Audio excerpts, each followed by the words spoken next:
अस्सलाम वालेकुम स्टूडेंट्स। हम क्लास 10th के हमारे चैप्टर एग्रीकल्चर हम लोग पढ़ रहे थे। तो पिछले लेक्चर्स में हमने डिस्कस किए डिफरेंट टाइप्स ऑफ क्रॉप्स को, टाइप्स ऑफ सीज़न, यानी जैसे कि पैटर्न सीज़न, डिफरेंट सीज़न को हमने डिस्कस किए और डिफरेंट टाइप्स ऑफ क्रॉप्स को हमने डिस्कस किया। तो आज का जो हमारा टॉपिक है, तो हम लोग इसमें थोड़ा मतलब एग्रीकल्चर के बारे में डीपली समझने की कोशिश करेंगे आज के इस टॉपिक में, कि एग्रीकल्चर जो है कितना हमारे लिए इम्पोर्टेंट है इन चीज़ों के बारे में। नाउ जो आज का हमारा टॉपिक है that is technological and institutional reforms. ठीक, तो हमारे जो इंडिया में, ठीक है, टेक्नोलॉजिकल एंड इंस्टीट्यूशनल रिफॉर्म्स जो है, ठीक है, रिफॉर्म्स लाने की क्या ज़रूरत है, या ये जो रिफॉर्म्स है ये किस लिए लाया गया, इन चीज़ों के बारे में हम लोग डिस्कस करेंगे आज के टॉपिक में। ठीक, तो मुझे इसमें जो है आपके टेक्नोलॉजिकल इंस्टीट्यूशनल रिफॉर्म्स में मैं सबसे पहले आपको ये बताना चाहती हूँ कि ये जो है, ठीक है, कि हमें यहाँ पे चेंज लाने की क्या ज़रूरत पड़ी, या हमारे एग्रीकल्चर सेक्टर में रिफॉर्म्स लाने की क्या ज़रूरत है। ठीक है, तो सबसे पहला जो है इसमें हम लोग कुछ रीज़न्स बताएंगे आपको। जैसे फॉर एग्ज़ाम्पल हमारे major population that is 55% population जो है हमारे, it is being engaged in agriculture. ठीक है, तो इस वजह से क्या होता है कि हमारे जो हज़ारों साल का जो प्रैक्टिस ऑफ फार्मिंग है या एग्रीकल्चरल जो प्रैक्टिस है, इसमें जो है देयर शुड बी इम्प्रूवमेंट है। ठीक है, तो इसमें हमें इम्प्रूवमेंट लाने की ज़रूरत है। ठीक, तो रिफॉर्म्स लाने की, चेंजेस लाने की ज़रूरत है। ठीक, तो ये जो रिफॉर्म्स जो है इसकी वजह से क्या हो सकते हैं, अगर हम एग्रीकल्चरल प्रैक्टिस में रिफॉर्म्स लाएंगे तो इसकी वजह से जो है हम जो हमारे जो फूड सिक्योरिटी है उसको इंश्योर कर सकते हैं।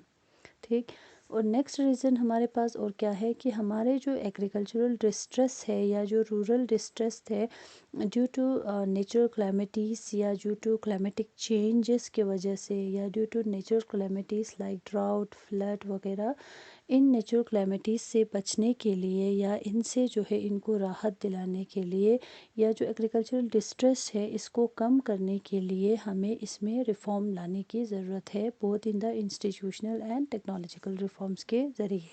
ठीक, तो अब जैसे फॉर एग्जांपल मैंने अभी आपको बताया कि due to distress in agriculture में जो एग्रीकल्चरल डिस्ट्रेस है, ठीक है, या उन्होंने मेन वजह क्या है, क्लाइमेटिक चेंजेस या जो क्लाइमेटिक नेचुरल क्लाइमिटीज़ है, इसकी वजह से एग्रीकल्चर डिस्ट्रेस बढ़ती है अमंग द फार्मर्स।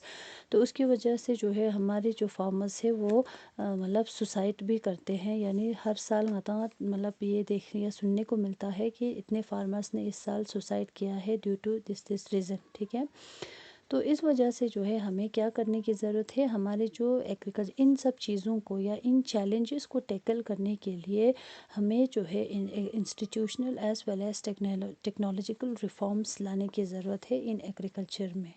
ठीक है, तो ताकि हम इन चैलेंजेस को टैकल कर सके, ताकि हम लोग जो फार्मर्स है उनके कंडीशन को इम्प्रूव कर सके।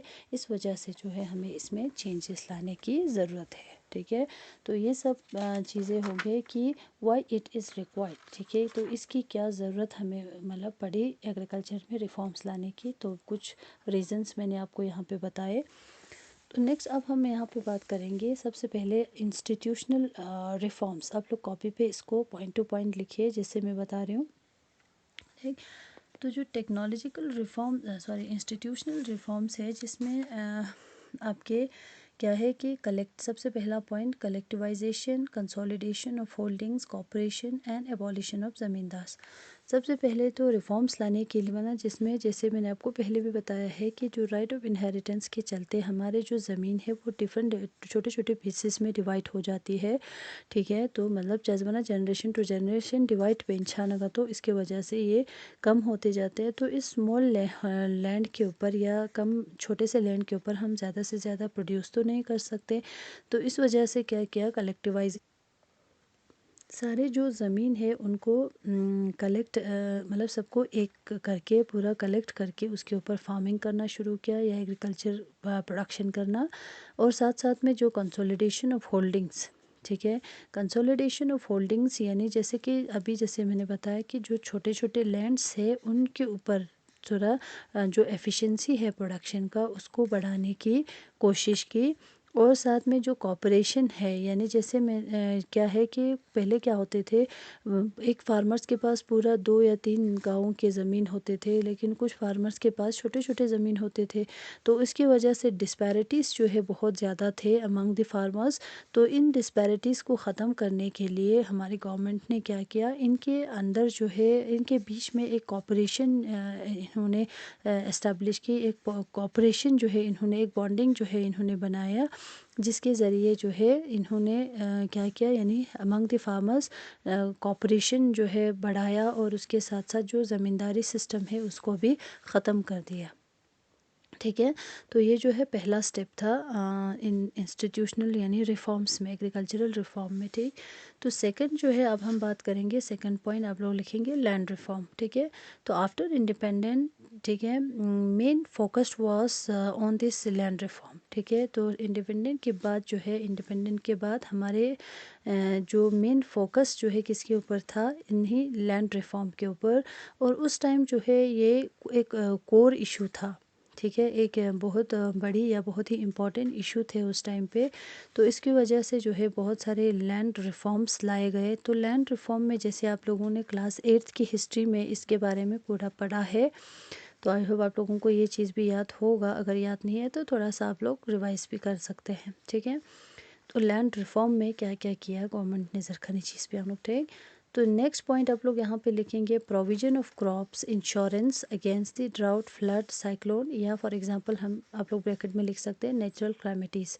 ठीक है। तो ड्यू टू नेचुरल क्लैमिटीज़ हमारे गवर्नमेंट ने क्या किया है कि इनको क्रॉप इंश्योरेंस प्रोविजन जो है बनाया है। यानी मिसाल जब कोई भी क्लैमिटीज़ आ जाते हैं नेचुरल, तो उसकी वजह से क्रॉप को नुकसान हो जाते हैं, फसल को नुकसान हो जाते हैं। तो उस नुकसान को कम करने के लिए, ठीक है, मतलब उस नुकसान को जितना हो सके कम करने के लिए या उनको कुछ इंश्योरेंस यानी जैसे कहते हैं सिक्योरिटी देने के लिए इस तरह के इंश्योरेंस प्रोविज़न बनाया है हमारे गवर्नमेंट ने। ठीक है। तो नेक्स्ट पॉइंट आप लोग लिखेंगे एस्टेब्लिशमेंट ऑफ ग्रामीण bank and cooperative societies for providing for providing loan at low interest. ठीक है। तो इस तरह के ग्रामीण बैंक्स या कोऑपरेटिव सोसाइटीज़ जो है इस्टेब्लिश किए हैं, जिसकी वजह से जो है जिसके थ्रू हमारे फार्मर्स को क्या दे सके, लो इंटरेस्ट पे लोन देने के लिए इस तरह के प्रोविजंस या इस तरह के इस्टेब्लिशमेंट किए हैं हमारे गवर्नमेंट ने, ताकि जो हमारे इससे जो है क्या हो सकते हैं, जैसे कि फॉर एग्ज़ाम्पल जैसे मैंने आपको बताया, जो मतलब साल में जो हमारे फार्मर्स सुसाइड करते हैं, उन चीज़ों को भी इसकी वजह से जो है हम बहुत हद तक कम कर सकते हैं ड्यू टू इन एस्टेब्लिशमेंट्स के ज़रिए, इन प्रोविजंस के ज़रिए। ठीक है। तो पहले क्या होते थे कि हमारे जो फार्मर्स थे उनको लोन जो है मिलना मुश्किल हो जाता था। ठीक है। ड्यू टू जिस मिसाल के तौर पर खोन ला प्रॉपर्टीज़ में बना या लैक ऑफ एजुकेशन या ये सारी चीज़ें नहीं होने की वजह से इनको जो है लोन मिलना बहुत मुश्किल हो जाता था। तो हमारे गवर्नमेंट ने इस तरह के सेट एस्टेब्लिशमेंट्स किए जिसके ज़रिए इनको लो इंटरेस्ट पे लोन मिल सके, और ये लोग जो है अपने हिसाब से मतलब चुकाना, या मिसाल पहले टाइम पे ज़माना ज़्यादातर फार्मर्स जो है डेप्थ में जाके कर्ज में, ठीक है, कर्ज डुबाई से कभी कभी इनके ज़मीन भी इनके हाथ से धो बैठते थे। ठीक है। तो इस वजह से जो है अब गवर्नमेंट ने दी चीज़ सुनमीचा जो फिलहाल उनके लाइफ को या फार्मर्स की कंडीशन से उनको इम्प्रूव करने के लिए इस तरह के प्रोविजंस बनाए हैं। जैसे फॉर एग्ज़ाम्पल इसमें हम लोग लिख सकते हैं जैसे कि KCC है, किसान क्रेडिट कार्ड, या जो पैसा यानी पर्सनल एक्सीडेंटल इंश्योरेंस स्कीम। तो इनके ज़रिए जो है मतलब क्या हो सकता है कि खोआ एक तो ना अपने ज़मीन के हिसाब से खोआ लोन प्रोवाइड किया जाता है, ठीक है, इन KCC यानी किसान क्रेडिट कार्ड के ज़रिए, या पैसा जो है यानी पर्सनल एक्सीडेंटल इंश्योरेंस स्कीम, इससे जो है उनको ये रियलाइज़ होगा कि हाँ भाई हम भी क्या है मतलब सिक्योर है, ठीक है, इन इंश्योरेंस के थ्रू, इन प्रोविजंस के, इन स्कीम्स के थ्रू हम भी इंश्योर, ठीक है, हम भी मतलब सेफ़ है, या हम भी जैसे इन चीज़ों से वो लोग एश्योर हो जाएगा, ठीक है। तो जैसे फॉर एग्ज़ाम्पल इन इंश्योरेंस के ज़रिए ये लोग लेस यानी कम इंस्टॉलमेंट पे इस तरह के इंश्योरेंस बना सकते हैं, ठीक है, तो अपने आप को बचाने के लिए, अपने आप को सेफ़ रखने के लिए, ठीक है। तो दूसरा चीज़ यहाँ पे और एक चीज़ है MSP यानी मिनिमम सपोर्ट प्राइस। ये जो मिनिमम सपोर्ट प्राइस है, इसकी वजह से भी ये गवर्नमेंट ने ये चीज़ भी बनाया है to improve the condition of the farmers, यानी फार्मर्स को लॉस मिशा चुक पे फिलक हों, इस तरह की स्कीम जो है बनाया है, जिसके थ्रू क्या है कि मिनिमम सपोर्ट प्राइस कि ये हमारे गवर्नमेंट, आप लोगों को न्यूज़ पे ज़्यादातर सुनने को मिलता है कि इस साल का जो है व्हीट का MSP इतना रखा है गवर्नमेंट ने, या मिसाल प्याज का इतना रखा है, या आलू का इतना रखा है, इस तरह से जो है मिनिमम प्राइस रखते हैं ये सारे क्रॉप्स का। तो इन मिनिमम प्राइस के चलते क्या होता है कि फार्मर्स जो है सिक्योर हो जाता है, यानी जैसे फॉर एग्जांपल अभी कभी नेचुरल क्लाइमेटिस की वजह से या कुछ चीज़ों की वजह से जब इनका फसल जो है प्रोडक्शन कम हो जाते हैं, तो इन प्रोडक्शन को बढ़ाने के लिए, इन प्रोडक्शन को ठीक है, इन्हीं प्रोडक्शन सॉरी इन प्रोडक्शन को, जब ये प्रोडक्शन कम हो जाते हैं, फार्मर्स को ज़्यादा हो गया तो ठीक, अगर कम हो जाते हैं तो गवर्नमेंट अपना एक मिनिमम प्राइस रखते हैं, उसके थ्रू जो है ये लोग गवर्नमेंट जो है इस चीज़ को ख़रीद लेता है, यानी गवर्नमेंट इसको कि खिंता दिस साली चम क्रॉप ग्रो छाने का, तो चाहे ज़्यादा सो चाहे कम सो, हम इतने पैसे में आपका ये क्रॉप्स जो है हम ख़रीदेंगे ज़रिए। तो गवर्नमेंट इस पहला नखो आदि चीज़ को इश्योर बस्यों चिंसो गति फार्मर्स उनला, ठीक है। तो इस तरह से जो है गवर्नमेंट जो है इस तरह के जो इंस्टीट्यूशनल रिफॉर्म्स है गवर्नमेंट ने लाया है to improve the condition of the farmers, ठीक है। तो नेक्स्ट पॉइंट आपका है टेक्नोलॉजिकल रिफॉर्म। टेक्नोलॉजिकल रिफॉर्म में आप लोग लिख सकते हैं, जैसे फॉर एग्जांपल फर्स्ट पॉइंट लिखिए green revolution and white revolution. तो इसमें जो है क्या है, हाई टेक्नोलॉजीज़ का, यानी इक्विप्ड विथ टेक्नोलॉजीज़, ठीक है। तो ये जो रिफॉर्म्स है इसमें, या जो रिवोल्यूशंस आए, इन रिवोल्यूशन में बहुत हाई टेक्नोलॉजीज़ का इस्तेमाल किया गया, high yielding varieties of seed का इस्तेमाल किया गया। तो इस तरह के टेक्नोलॉजिकल रिफॉर्म्स की वजह से इस तरह के रिवोल्यूशंस आए। इन रिवोल्यूशंस की वजह से जो है हमारी क्रॉप सिक्योरिटी जो है, या फूड सिक्योरिटी है, उसमें मतलब इम्प्रूवमेंट आई, ठीक है।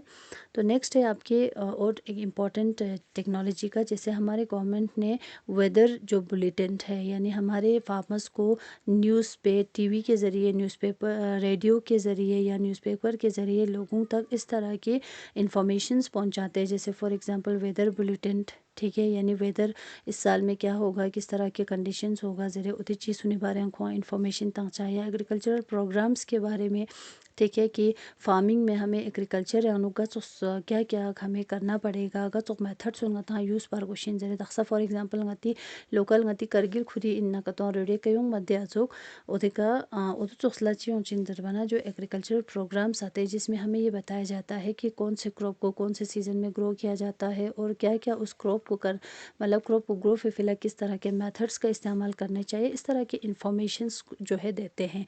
तो हमारे जो टेक्नोलॉजी इसी यही जो है हम क्या कहेंगे, जैसे हमारे टीवी है, रेडियो है, ये सारी चीज़ें टेक्नोलॉजिकल इसमें रिफॉर्म्स में आ जाएगा, ठीक है।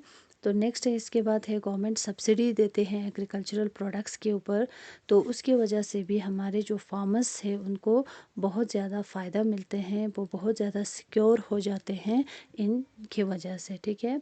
तो ये सारी चीज़ें हो गया इंस्टीट्यूशनल एंड टेक्नोलॉजिकल रिफॉर्म्स, ठीक है। तो इन रिफॉर्म्स की वजह से जो है हमारे जो जैसे आप लोग देख सकते हैं कि चम चिकनती फार्मर्स ने लाइफ या इम्प्रूवमेंट और चादक लाइफ फार्मर्स के लाइफ में या उनके जो कंडीशन है उसमें कितना इम्प्रूवमेंट आ सकते हैं, या इसकी वजह से कितना इम्प्रूवमेंट आया है, ज़रा वो चीज़ें आपको समझ में आ गया होगा इन चीज़ों को पढ़ने के बाद।